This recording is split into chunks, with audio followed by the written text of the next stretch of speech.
Ah? Baka. Baka pala. Tsaka isang Sampalokang kalabaw. Isang kainan dito sa may highway Angono, Rizal ang ating pinuntahan na nagse-serve ng iba't ibang klase na authentic na luto mula sa karne ng baboy, baka, kalabaw, karne ng kambing at itik. Ito nga pala ang Royce Itikan at Kambingan na located dito sa Sitio Hangganan, Barangay Pag-asa, Binangonan, Rizal. Kung hindi po kayo pamilyar sa lugar ay nasa boundary lang po siya ng Angono at Binangonan sa may Angono Highway. Open sila for dine-in and take-out at delivery. Hanapin nyo lang ang kanilang Facebook page account na Luz Eatery at pwede kayo magpa-deliver sa kanila. Nag-i-start ang kanilang short order mula 65 pesos hanggang 95 pesos. At bukod nga pala sa mga sineserve nila mga masasarap na ulam ay meron nga din pala sila dito mga silog meals na very affordable.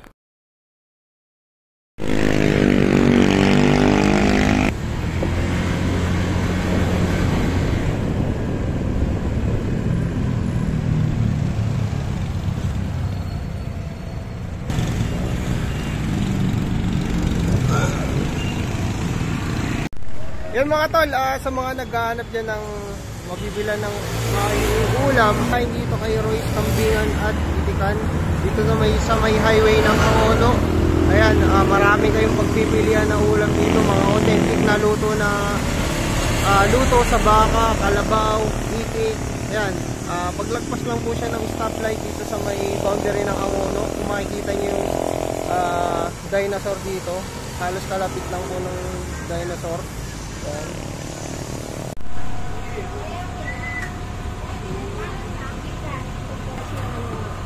Tatlo po nito. Opo pa ba ito? Isa lang.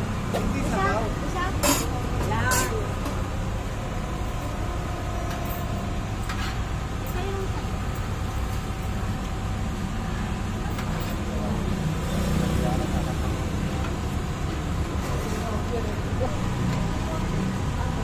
Mas Roy, pala yan.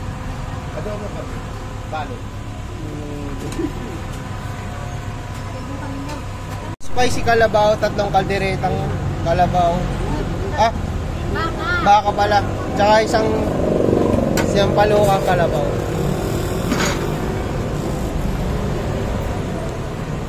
Ilawing ano to? Kambing. Kambing.